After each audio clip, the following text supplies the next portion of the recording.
Now, I would add one more thing. I would add we are all leaders in this room. Why? Because every single individual is not about where you get, it's about the journey and about sharing support and growth with other people. And so one of the things I would add to that is, Leila, is let's make it an action as part of our leadership skills to take one point that we will, from your female Majlis peer mentoring, how we will help someone else in achieving their own objectives as well as our own.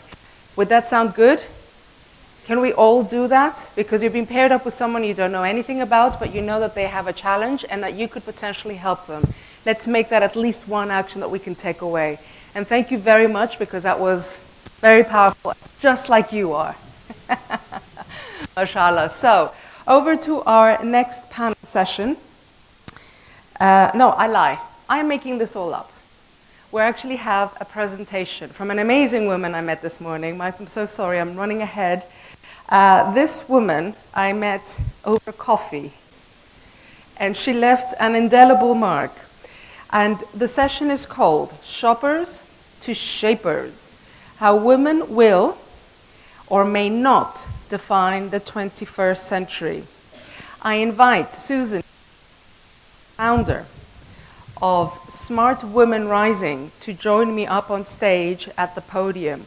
While she does that, I'd like to highlight something that I found very interesting on her bio. Apart from having an extraordinarily interesting career in the travel industry and beyond, she has run over 20 years of transformational intensive and workshops worldwide on practical spirituality and cross-cultural traditions to more than 1,000 people in the United States.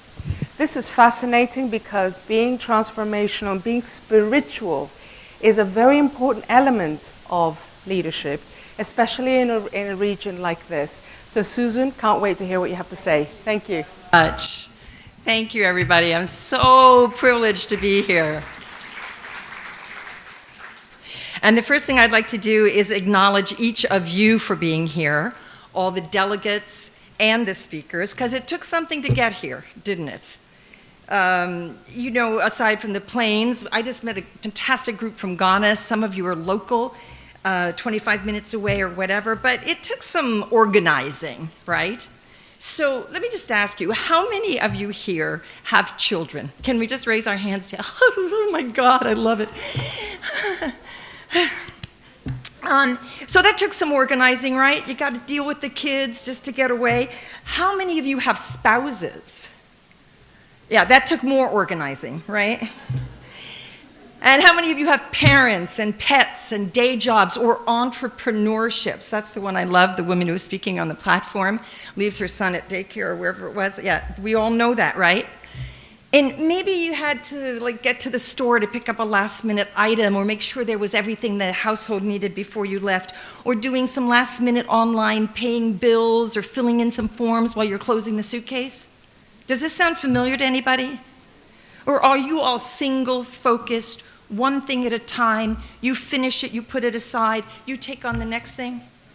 Yeah, I know. Okay.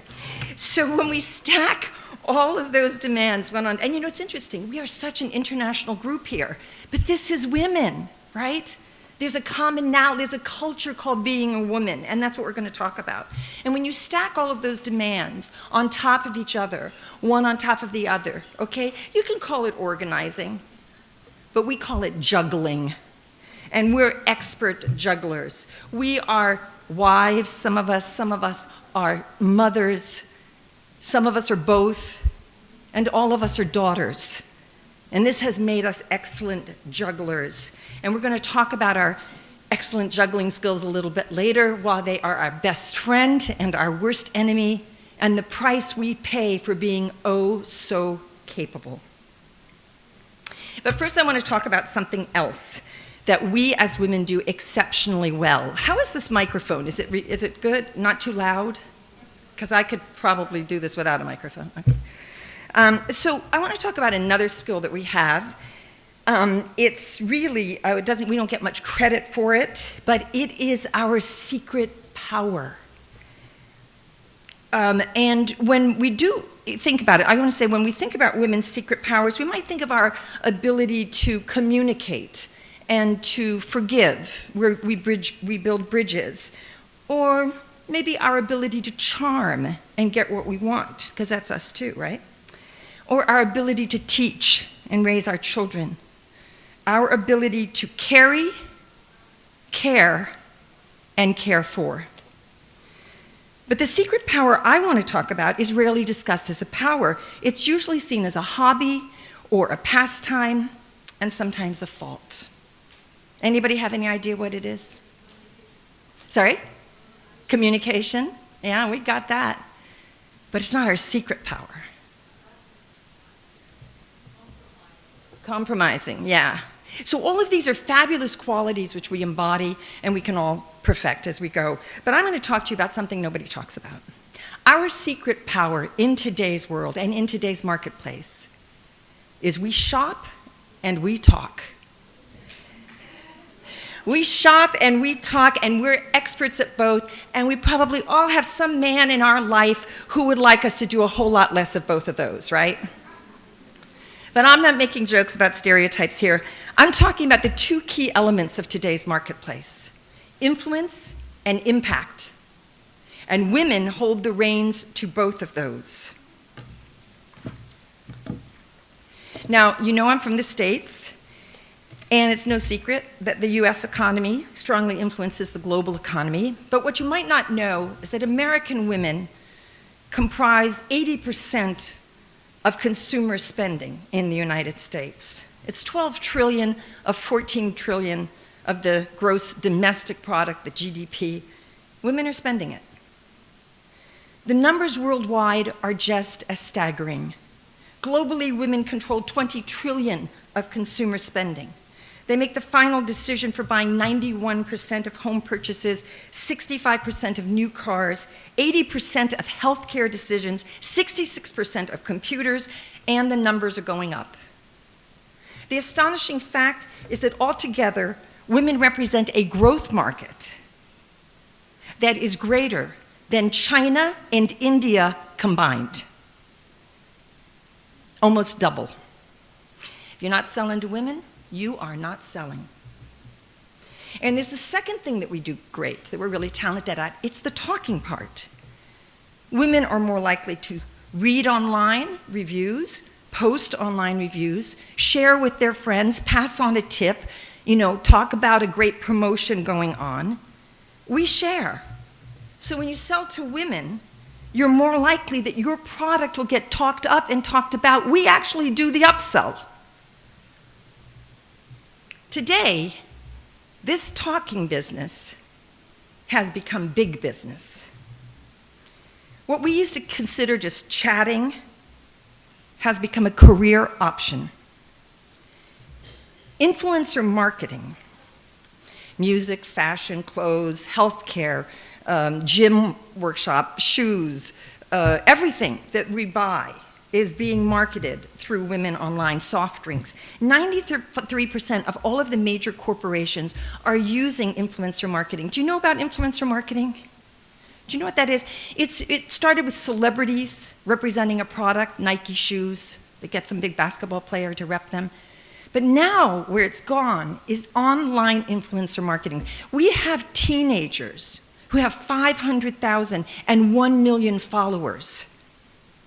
And so a company will team with them to get the exposure. You can't guarantee 1 million looks in a print ad. That's impossible. It's the fastest growing sector of advertising industry worldwide. We have parents who are promoting their precocious toddlers, who are talking at age 2. They have 50,000 or 100,000 followers.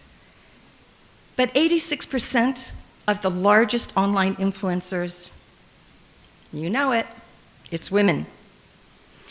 The short version is that women shop and women talk. We talk to other women who are doing the exact same thing, and in the process, we are defining the global economy. Or are we? I've been talking about what we buy. We buy a lot. But what's more important, and the reason I created and founded Smart Women Rising, is to talk about what we buy into. Because you see, more important than what we buy is what has influenced us to buy what we buy. Who's making our decisions, really? Now, I know we like to think it's us, particularly us modern women, particularly in the Emirates. My gosh, you guys are so incredibly advanced and modern and with it. I'm so impressed. But this business of influence is at the root of it all. So we're going to take a closer look. Influence is not cosmetic, and it isn't new. Before you sell a product or an idea, you got to convince the client they need it. You got to get people talking. Big pharmaceutics companies, they're on it. You got to sell a disease before you pop the pill, and you got to convince everybody that disease is coming near you very soon. 1 out of 3, 1 out of 2, 1 out of 5, better take it. That's influence. That creates conversations. The kinds of conversations that are making our decisions for us are bigger than just this year's new color or this year's latest model. The conversations making our decisions for us are conversations about what we should be doing and how we should be doing it. They're deliberately created and generated by expert influencers who know how to sway public thought. Today, brain science tells us it's 7 seconds before we've made a decision. You know that decision you've gone back and forth with and you've thought and you've gotten advice and finally you make that decision. They're telling us that 7 seconds before that, your brain already decided what you were going to be deciding. And I will tell you this, 7 months before your brain made that decision, 7 seconds before you did, someone influenced you and me and made the decision for our brains. These master influencers, these conversation creators, they know how to do it. So we, the people controlling 80% of the economy, we better know how they do it. Because we women are their target audience. Now, we all come from different countries here, different generations, different cultures, and personal families. All our families are different. And it's impossible to detail all the conversations that we have each inherited and the ones we've been sold. They're conversations about sexuality, our place in society, about what we're supposed to do in our lives, with our lives, and when we are supposed to do it. And men have the same indoctrination, just different dialogues. So I just picked 2 in the space that we're speaking about directly today, specifically women's empowerment. Conversations that I call tricksters, because they promise liberation and freedom, but in fact they keep us as consumers versus creators. They keep us as shoppers instead of shapers. The first one is personal development, what we call in the West self-help. Personal development is a really wonderful thing because it tells us we can be more. We can progress, we can do better. But underlying the premise of the promise is not just what we can get, that we can get better, it's that we need to. It's not just that we can do more, it's that we should be doing more. Now, being our best self is not a new concept. All religious teachings always have emphasized striving to be faithful and generous and good and kind. In a word, a good person. But up until very, very recently, being good was in relation to a higher principle, Allah, God, the infinite, something bigger than us, the divine being. In today's commercial world, all that has been secularized, moving from really virtuous and spiritual focus to the quest of being more. More, better, faster, quicker. That's not a spiritual conversation. That's spiritual consumerism. And while today's latest buzz phrase, which is be your best you, it might sound benign, but beneath its premise is something that drives consumerism and invades women's hearts. It is that we are not yet enough. We buy into that promise to the sum of an estimated $12 billion annually. Self-help and self-empowerment. And everyone knows that women are the biggest buyers of self-improvement. Now that's the US alone, but the major mentors and motivational gurus are exporting their books, trainings, and recorded talks. They're streaming their conferences worldwide. It's an American export. It's an ideology that is exported like many from the West, and it's created a mindset and a lifestyle and a creed we have all bought into, regardless of our religious persuasions or if we have one. We are all believers and we can do more. And now, even more is not enough. The new, improved promise is that we can do it all. We can be it all. We can have it all. And we capable, superpowered women, we're up to it. How much of our lives are spent working towards, running after, juggling 1,000,001 things? There's that juggling I said I was going to come back to.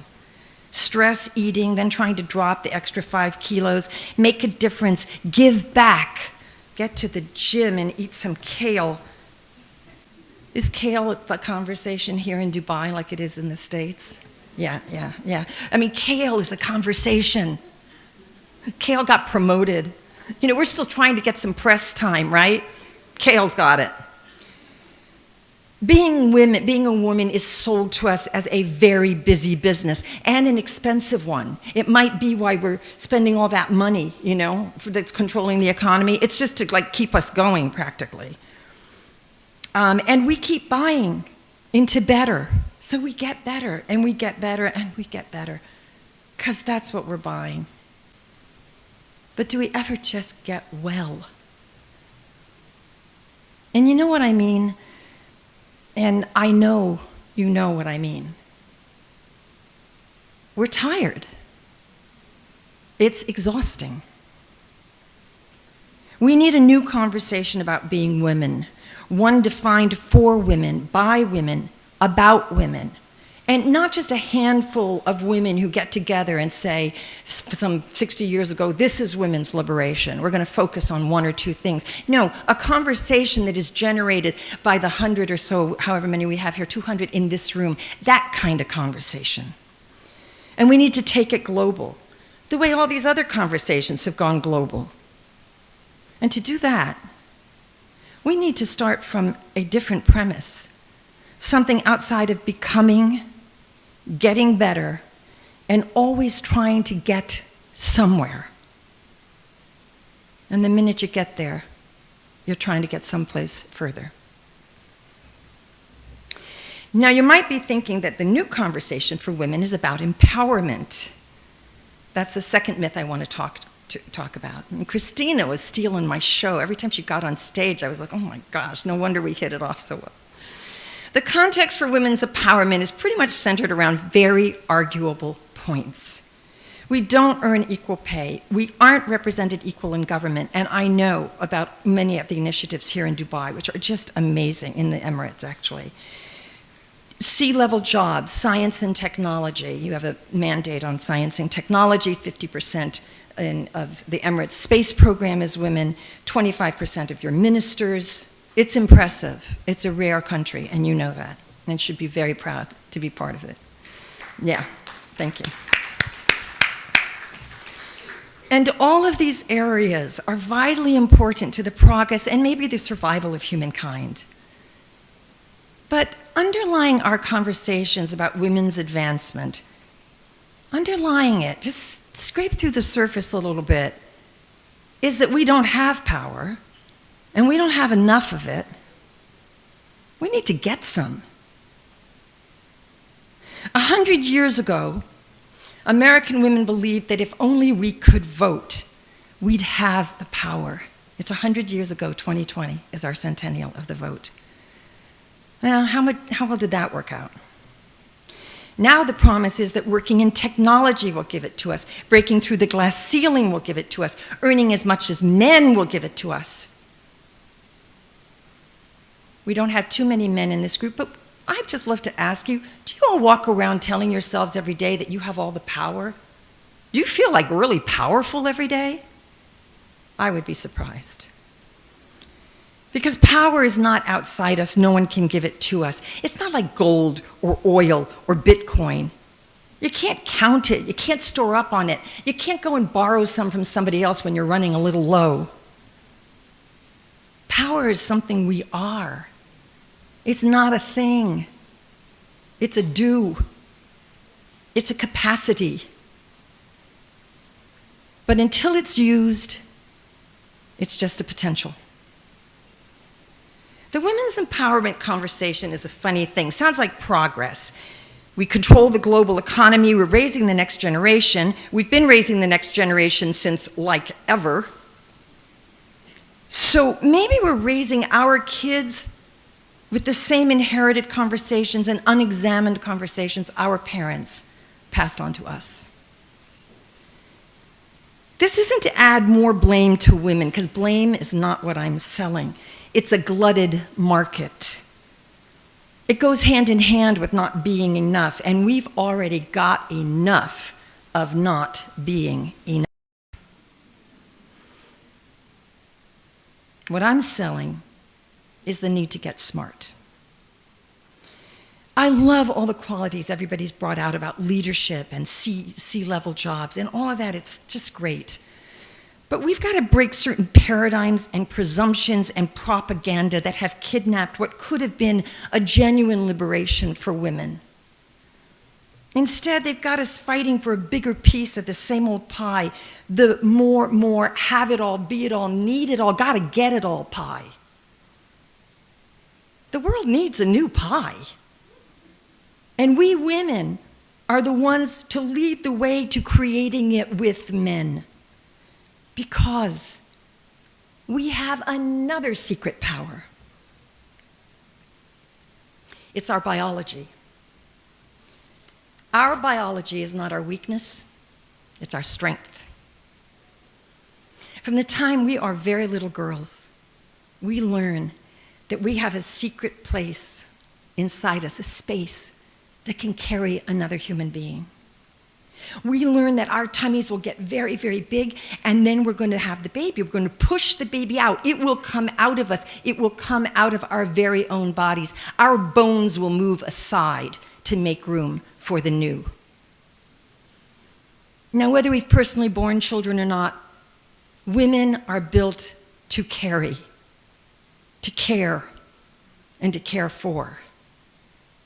This is not a hindrance. This does not slow us down, except in the conversation that is pushing the propaganda of hustle and grind as a must to get where we're going. They're wrong. The ability to care for another as if that other is our very self is the secret weapon that can still save the world. Because in a world that is ecologically imploding, we need to see the other as ourself, or we will go down with it. I want to leave you with this. The world is a mess. Who better to clean it up than women? We've been cleaning up messes our whole lives. Our kids, our houses, our families, our parents, our pets, our bosses' desks, our desks. Well, we clean up our desks last, right? But in the women's empowerment space, we're being fed another conversation that the powers that be don't want us to fix it. They're keeping us out. I think just the opposite. I think the world is hoping we can fix it. I think it's counting on women to fix it. And we can do it. But we need to get smart. We need new models, methods, and spiritually inspired mindsets, not persuaded by the commercialism of more, more, more. We can't show up with the more of what hasn't worked and expect to be heard. In all honesty, why should people at the corporate and political top hand over their positions to us if the only models we have are the same ones they're using and they know they don't work? More of what has not worked is not a strategy. Faster, bigger, better, more, better. It's not a strategy. Women have a secret power. We have, and it's that we have an edge. We don't have the solution, but we have an edge. We are the new kids in town. People are listening to us and maybe only listening because they want our business. So what? We need to use that edge. And the world is hoping we will.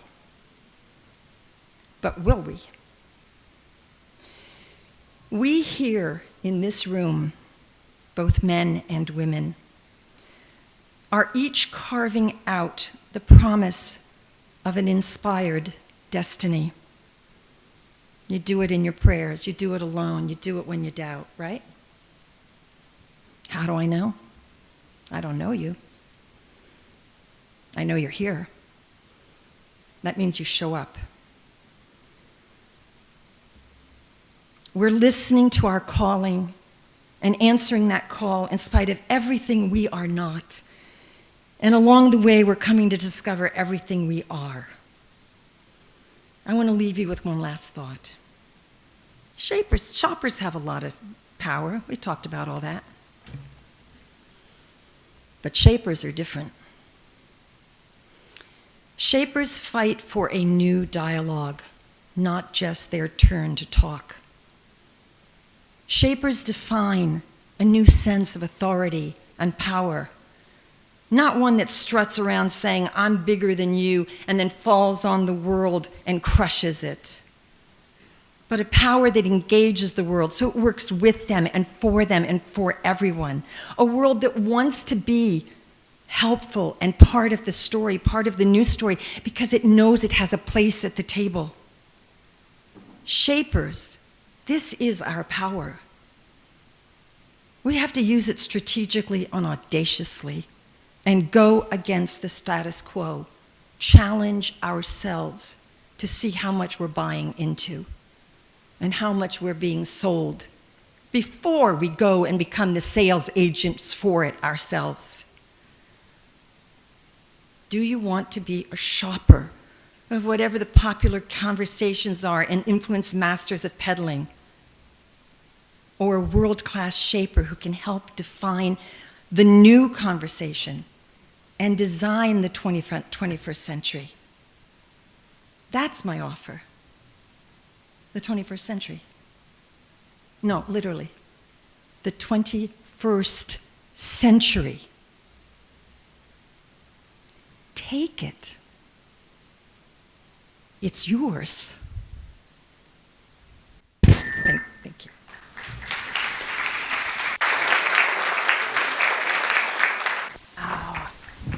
Wow, wow, wow, wow. Very, very impressive. Susan, congratulations once again. That was... And by the way, in the Gulf, specifically in the UAE, women do influence over 80% of purchasing decisions. So the maths correlates with the United States as well. And we do a lot of work, by the way. I was the chair of the Marketing to Women conferences run by the Gulf Marketing Review. And we do a lot of work with brands on how to avoid stereotyping women in this region. Because the problem that I see, and I hope that you will tell me if you see the same thing, is that I'm tired of seeing the same prototype of women. Women who are attached to the kitchen sink, who only do the school mothering, caring, not actually going out. Inshallah, we will see one of the first UAE nationals, female nationals, who will climb Mount Everest in May this year, inshallah. That's the prototype of the GCC women, of the women of the UAE. It isn't just the women who are stay-at-home and looking after families. We are multi-talented, we do a lot of things. And that's part of the conversation that needs to change, Susan. So thank you for bringing that up. So over to our next panel. And this woman is a firecracker. I met her this morning, and she's got this power that we talked earlier, and I see it so much in you.